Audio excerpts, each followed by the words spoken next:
आज बनाएंगे करेला। वैसे करेला तो ज़्यादातर लोगों को पसंद नहीं आता है, लेकिन खाना भी ज़रूरी है क्योंकि ये सेहत के लिए काफ़ी फ़ायदेमंद होता है। तो बनाएंगे आज हम करेले का भरवा। करेले का भरवा बनाने के लिए मैंने लिया है 500 ग्राम करेले। इसे अच्छे से धोकर साफ़ कर लेंगे।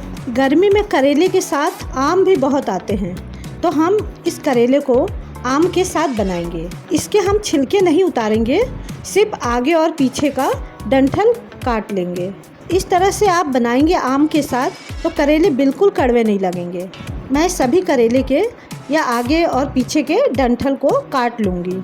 इसे छीलेंगे नहीं, सिर्फ डंठल इसके आगे और पीछे का काट के अलग कर लेंगे। ये मैंने सभी करेले को साफ कर लिया है और अब इसे बीच से चाकू की हेल्प से कट करेंगे। इस तरह से करेले में एक चीरा लगाना है। ध्यान रहे कि करेले का पीछे का पार्ट ना कटे। ध्यान से काटेंगे, ज़्यादा गहरा चाकू नहीं लगाएंगे, नहीं तो पीछे का भी कट जाएगा। इससे करेले 2 पार्ट में हो जाएगा। इस तरह से काटने से एक पॉकेट की तरह हो जाएगा।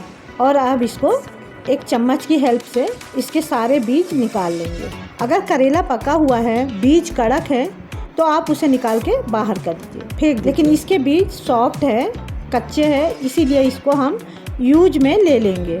इसके सारे बीज बाहर कर लेंगे और ये मसाले में यूज हो जाएगा। और अब इस करेले को हम पानी में बॉईल करेंगे। मैंने लिया है 2 गिलास पानी। पानी को हाई फ्लेम पर गर्म कर लेंगे और इसमें करेले एक एक करके डाल देंगे। और अब इसमें डालूंगी 1 टीस्पून नमक। नमक डालने से करेले का कड़वा निकल जाएगा। इस पानी में सारा कड़वापन निकल जाएगा। सिर्फ 3 मिनट से 4 मिनट के लिए बॉईल करेंगे हाई फ्लेम पर। करेला बॉईल हो चुका है, अब हम गैस को बंद कर देंगे। लगभग हमारा करेला 50% पक चुका है। सारे करेले को बाहर कर लेंगे और अब हम करेले का भरवा तैयार कर लेंगे। एक प्याज कटी हुई और करेले के अंदर का जो बीज था वो लिया है। आधा इंच से भी कम अदरक का टुकड़ा और एक आम आ रहे हैं, कच्ची कैरी, उसको मैंने छील के काट लिया है। और कुछ लहसुन के कलियाँ, इसको हम ग्राइंड कर लेंगे। इसे हम दरदरा ही ग्राइंड करेंगे, ज़्यादा फाइन ग्राइंड नहीं करेंगे। थोड़ा मुंह में मसाला लगता है तो अच्छा लगता है खाने में। मसाला ग्राइंड हो चुका है और अब इसे हम फ्राई कर लेंगे। फ्राई करने के लिए एक कढ़ाई में 1 चम्मच तेल डाल के हाई फ्लेम पर तेल को गर्म कर लेंगे। तेल जब अच्छे से गर्म हो जाए तो हम इसमें डाल देंगे ग्राइंड किया हुआ मसाला और इसे अब हम हाई टू मीडियम फ्लेम पर फ्राई करेंगे। इसमें डाल देंगे 1 टीस्पून मिर्ची पाउडर और 1 टीस्पून धनिया पाउडर, 1 टीस्पून हल्दी पाउडर और क्रश करके थोड़ा सा अजवाइन 1 टीस्पून और 1 टीस्पून कलौंजी और अजवाइन डालने से करेले का स्वाद और ज़्यादा बढ़ जाता है। और अब इसमें डाल देंगे स्वाद अनुसार नमक। मैंने 2 टीस्पून नमक डाला है। ध्यान रहे कि हमने करेले में बॉईल करते हुए भी नमक डाला था, तो इसीलिए नमक थोड़ा ध्यान से डालना है। और अब इस मसाले को हम अच्छे से पका लेंगे। मीडियम टू लो फ्लेम पर इस मसाले को हम पकाएंगे।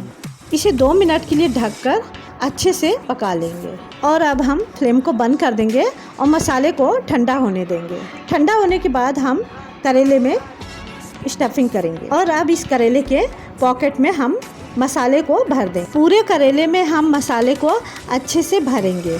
मसाले को हम जितना अच्छे से भरेंगे करेले में, खाने में भी उतना ही अच्छा लगेगा। इसी तरह से हम सभी करेले के पॉकेट में मसाले को अच्छे से फैला देंगे। हमने सभी करेले में अच्छे से स्टफिंग कर दिया है और अब इसे हम फ्राई करेंगे। मैंने सरसों के तेल में बनाया है, आप जो भी तेल यूज करते हैं उसमें बना सकते हैं। तेल को अच्छे से गर्म होने देंगे। उसके बाद हम एक एक करेले को आराम से इस तरह से रख देंगे। सारे करेले को हमने इसी तरह से रख दिया है और इसे अब हम मीडियम टू लो फ्लेम पर ढककर पका लेंगे। करेले को पलटाते हुए हमें सेकना है। 2-2 मिनट पर इसे पलट के हम करेले को देख लेंगे। इस तरह से हम करेले को सरकाते हुए, पलटते हुए इसे हम पका लेंगे। मीडियम टू लो फ्लेम पर ही इसे हम पकाएंगे। अब ये करेला पूरी तरह से पक चुका है। अब इसे ढककर फ्लेम को बंद कर देंगे और अब इसे आप पराठे से, दाल चावल के साथ, किसी के साथ भी आप सर्व कर सकते हैं। तो बनाइए, खाइए और एंजॉय करिए। Thanks for watching. Bye bye.